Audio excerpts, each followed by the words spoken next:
करण्यासाठी जो निषेध मोर्चा काढण्यात आलेला आहे, त्या निषेध मोर्चाच्या पूर्वी मी सर्व महामानवांना नतमस्तक होतो। आजच्या या निषेध मोर्चाचे प्रमुख आदरणीय प्राध्यापक धोंडे सर, आदरणीय अहमदपूरकर महाराज, आमचे मित्र मंडळाध्यक्ष चंद्रसेन पाटील, शिवाभाऊ नरमले, आदराव मुसळे, भीमाशंकर मामा कापसे, माझे ज्येष्ठ सहकारी वसंतरावजी निर्मले, भावनी गीते, उत्तमराव चव्हाण ओबीसी, भारतीय जनता पक्षाचे ओबीसी सेलचे जिल्हाध्यक्ष, उपस्थित युवा संघटनेचे प्रमुख पदाधिकारी, बसवेश्वर महाराजांवर प्रेम करणारे सर्व आपण, आज आपल्याला सुशोभीकरणासाठी निषेध मोर्चा करावा लागला की आपल्याला आत्मचिंतन करायची गरज आहे।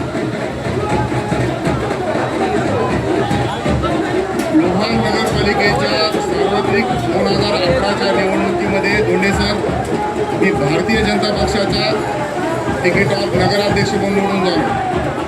निवडून आल्याच्या बाद मी प्रत्येक विषय धोरणात्मक असो त्या विकासात्मक असो, प्रत्येक विषय अजेंड्यावर घेऊन त्याचा पाठपुरावा केला, ते काम केल्याशिवाय बसतो नाही।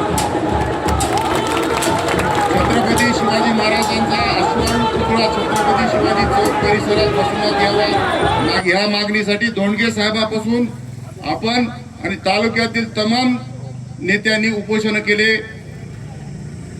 अर्ज दिले, मोर्चे काढले, पण या चिखलीकराच्या ताब्यात ह्याच्या आधी सुद्धा नगरपालिका होती, त्यावेळेस त्याच्यानं झालं नाही। हे सर्व महामानवाचे पुतळे होण्यासाठी भारतीय जनता पक्षाचा नगराध्यक्ष व्हावा लागला। त्यावेळेस या लोहा शहरामध्ये छत्रपती शिवाजी महाराजांचा अश्वारूढ पुतळा उभा टाकला। या अश्वारूढ पुतळ्याची कहाणी धोंडे सर आपल्याला माहीतच असेल। आताचे जे नगराध्यक्ष आहेत त्यांनी प्रताप पाटील चिखलीकर यांचं नाक कापलं होतं। अचानक पुतळा आणला आणि बसवण्याच्या प्रयत्नामध्ये, श्रेय घेण्याच्या प्रयत्नामध्ये पुतळा आणला, त्याच्या लोहा तालुक्यात चर्चा झाली, तो पुतळा नगरपालिकेत जप्त केला। माननीय जिल्हाधिकाऱ्यांनी नगराध्यक्ष आणि सीओना बोलवलं की हा पुतळा नगर परिषदेचा आहे का किंवा नगर परिषदेच्या मान्यतेचा आहे का, त्यास आम्ही साफ नकार दिला। त्यावेळेस जर मी आताच्या नगराध्यक्षाच्या सोबत राहिला असलं तर चिखलीकराचा तेव्हाच नाक कापला असतं। छोट्या छोट्या गोष्टीला आणि महामानवाच्या पुतळ्याला आणि नगरपालिकेच्या विकास कामाला अडथळा निर्माण करणारा माणूस म्हणजे प्रताप चिखलीकर। याचे मी तुम्हाला 2-3 उदाहरण देतो। छत्रपती शिवाजी महाराजांच्या पुतळ्याच्या संदर्भात असंच झालं।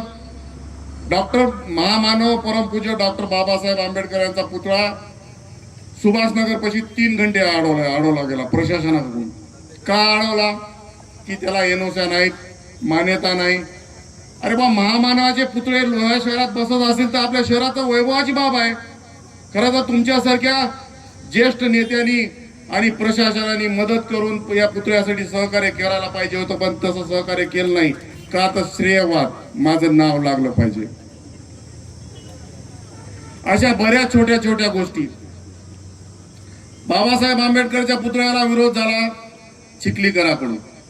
लोहा नगरपालिकेच्या ज्या एनओसी देता येईल, जे डॉक्युमेंट देता येईल, माननीय जिल्हाधिकाऱ्याला मी तात्काळ माझ्या नगरपालिकेच्या सीओला सांगितलं, आपल्याला पुतळा अडवायचा नाही, आपल्याला पुतळा लोहा शहरात बसवायचा आहे।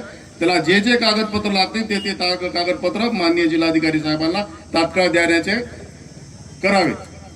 त्यानुसार पुतळा काही दिवस तो अनावरणाचा राहिला। त्यानंतर डॉक्टर बाबासाहेब आंबेडकरांचा पुतळा झाल्याच्या नंतर माझ्या मनात होतं की क्रांती सूर्य बसवेश्वर महाराज यांचा पुतळा लोहा नगरपालिकेच्या प्रिमायसेस मध्येच व्हावा, यासाठी मी ठराव घेतला। काही जणांना बडबडले, आम्ही ठराव 1 मुखी केला, 2 सगळ्यांनी पाठिंबा दिला। माझ्याकडे बहुमत होतं, माझ्याकडे संख्याबळ होतं म्हणून गप्प बसले. मला नाव काढायला टाइम देऊ नका, कोण कोण विरोध केला ते. धोंडे सर, ज्या दिवशी मी ठराव घेतला त्याच्या दुसऱ्या दिवशी प्रजावाणीला बातमी आहे. त्याच्यामध्ये सर्व डिटेल्स आहेत. प्रजावाणीची बातमी म्हणल्या कोण बातमी सांगू शकतंय हे आपल्या सर्वांना सुरूच आहे. हरित उत्पन्न बातमी कोणाचं ऐकून करू शकतो, तो आपल्या तालुक्याला सर्वांना सुरूच आहे, समजून घ्या. त्यानंतर ह्या पुतळ्याच्या एनओसी साठी खूप अडचणी झाल्या. लोहा नगरपालिकेच्या प्रिमाइस मध्ये जर पुतळा कोणता महामानवाचा बसवायचा असेल तर राज्य शासनाची हरकत लागते. हा त्यावेळेस तत्कालीन भारतीय जनता पक्षाचा खासदार होता. खूप अडचणी आणल्या, खूप थांबाथांबी केली, पण मी पाठपुराव्याला कुठे कमी पडलो नाही. शेवटी बावनकुळे साहेबांना मध्यस्थी करावं लागली की पुतळ्याच्या संदर्भात तुम्ही आडवाडवी का कराल. ते मला मला त्या उद्घाटनाला बोलवणार. नावासाठी सगळी मनमार. नाव कोणाचं? एकाच परिवारातलं. ही सगळी मरबर तुम्हाला दाखवायसाठी आहे की बा मी हे करायलो. अरे आपण कधी हुशार होणार आहोत? जाती भेदाचं राजकारण चिखलीकरणच केलंय. आम्ही कधीच जातीभेदाचं राजकारण केलं नाही आणि सूर्यवंशी घराण्यानं तर कधीच जातीभेदाचं राजकारण केलं नाही. मागच्या निवडणुकीत निवडून आल्यापासून ते माझा कार्यकाल संपल्यापर्यंत त्यांना त्रास द्यायची भूमिका केली. माझ्याकडे ऑन रेकॉर्ड आहे. मी एका दिवशी पत्रकार बांधवांना सर्वांना बोलून सगळं डिटेल्स सांगणार आहे, ऑन रेकॉर्ड. कुठं अडवलं, कसं अडवलं आणि का थांबलं. त्यानंतर तिथं ठरलं बावनकुळे साहेबांच्या देखत की हा पुतळ्याला डायरेक्ट कलेक्टरने मान्यता द्यावी आणि पुतळ्याचं अनावरण करण्यात यावं.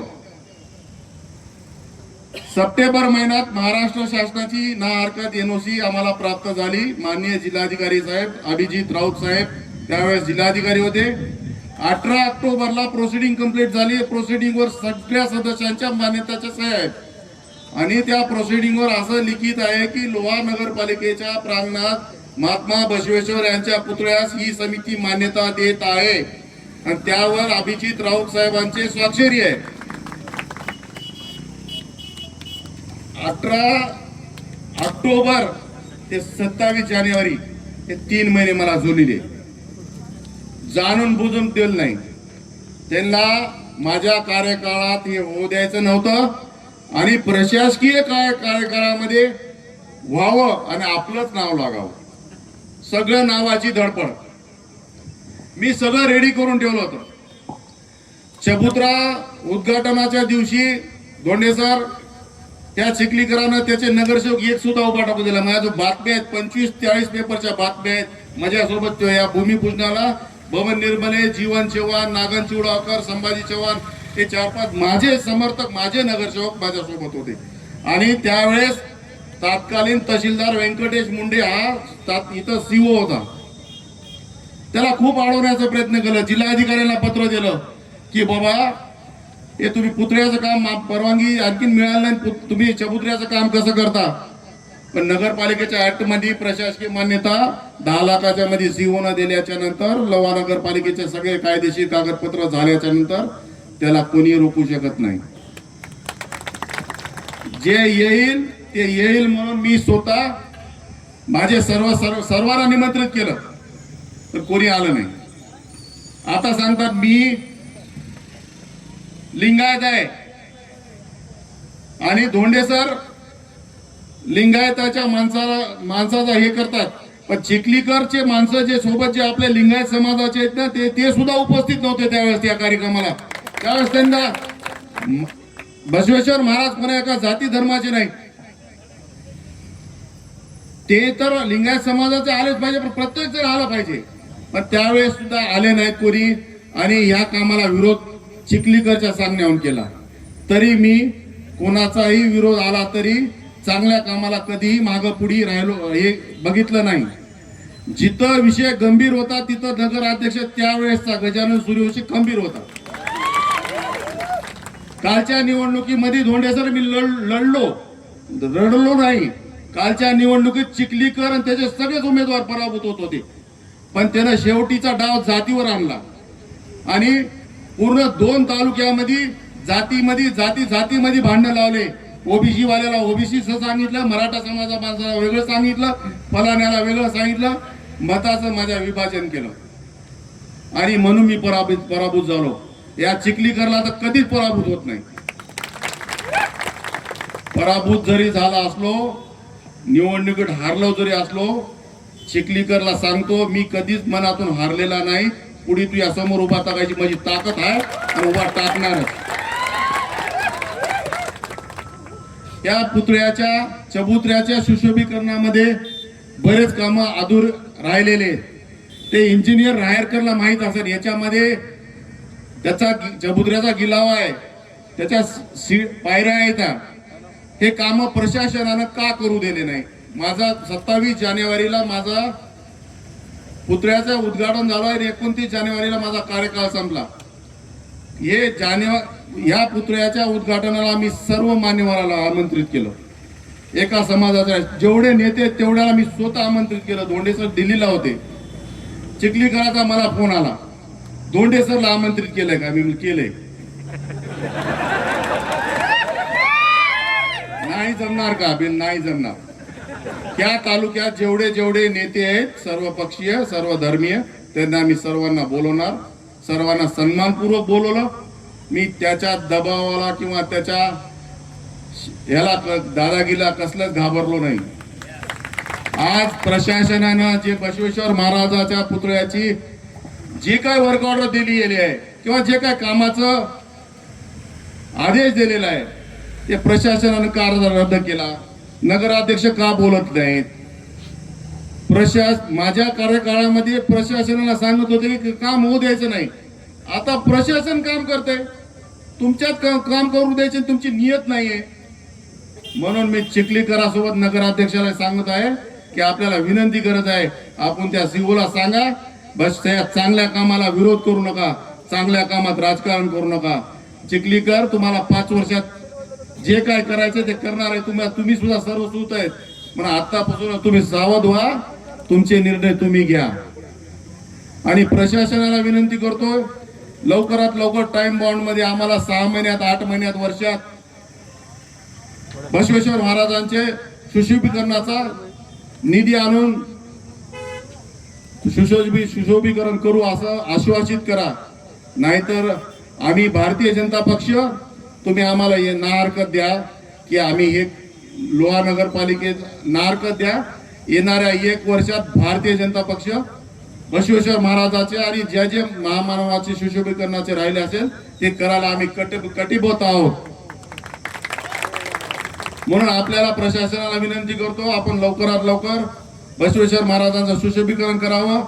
आणि प्रशासनाला आणि कर्मचाऱ्याला विनंती करतो की आपण नियमात राहून काम करावं. माझ्याकडे मी 20 वर्ष 25 वर्ष झालं या सभागृहातच आहे. तुम्ही काय करत आहेत माझ्याकडे सगळं माहित आहे. मला जे बदनाम केलं ना तुम्ही गुंटेवारीमध्ये, तुमचं चित्र एसडीओ लावा 4, तशी मला 2 एसडीओ लावले होते चौकशीसाठी, 4 सीओ लावले होते, 3 इंजिनियर होते. म्हणजे जाणून बुजून त्रास देण्यासाठी, लक्ष विचलित होण्यासाठी, म्हणजे हे काम होणे. लिंबोटीची पाणीपुरवठ्याची योजनेला सुद्धा असंच केलं.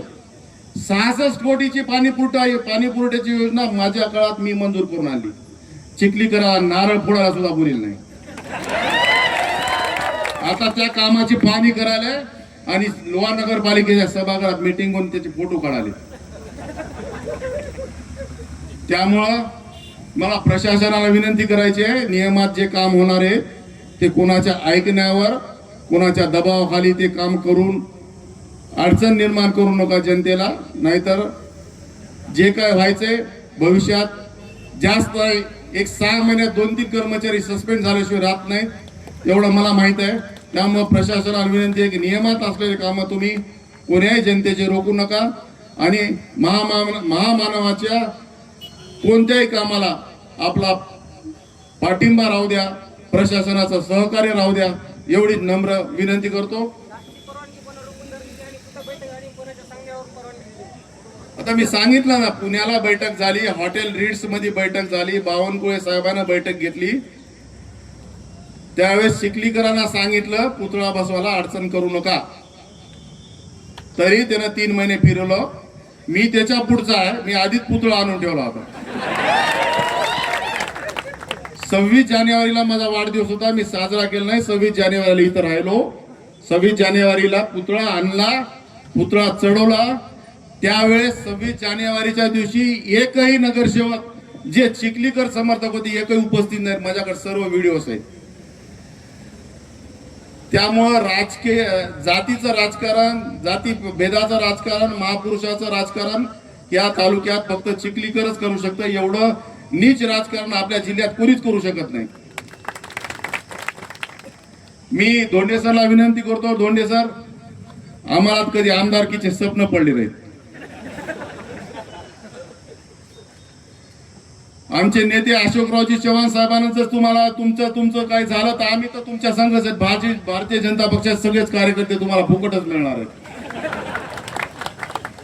आणि आमचं काही एम बी नाही की आमदार व्हावं हे व्हावं. नशिबात असलं त्या गोष्टी घडणारच आहेत. त्यामुळं अशोकरावजी चव्हाण साहेबाचं तुमचं सख्य आहे. अशोकरावजी चव्हाण साहेबांचं तुमचं काही झालं तर आमची लोहा तालुक्यातली भारतीय जनता पक्षाचे सर्व कार्यकर्ते नेते तन मन धनाने तुमच्या सोबत राहतील. तर तुम्ही अशोकरावजी साहेबांनी आम्हाला आदेशित करा. आम्ही 100% साहेबाचा शब्द आणि तुमचा शब्द आणि मान कुठे खाली पडू देणार नाही याची ग्वाही देतो. आणि आपल्या भाषणात बी आम्ही आपल्याला विनंती करतो की प्रशासनाला आपणही टाइम बाउंड करा आणि त्या मुदतीत आपल्याला काम करून द्यायची विनंती करा. काय करायचं करा, पण लवकरात लवकर हे प्रशासनानं बसवेश्वर महाराजांच्या पुतळ्याचं सुशोभीकरण करावं एवढीच कळकळीची अपेक्षा आहे, दुसरं काही नाही. त्या 2 वर्षाच्या काळामध्ये प्रशासनानं इथं घंटा गाड्या लावल्या होत्या, तेव्हा कोणाच्या दिसणार नाही, कोणालाही लाईट लावत नव्हते प्रशासन. आता चिखलीकर काय काय बोलत होता बसवेश्वर महाराज बसवताना मला माहित आहे, पण मी कधी त्याच्या भूलथाप्याला बळी पडलो नाही. एवढं बोलून माझे 2 शब्दाचे मनोगत संपवतो. जय हिंद, जय महाराष्ट्र.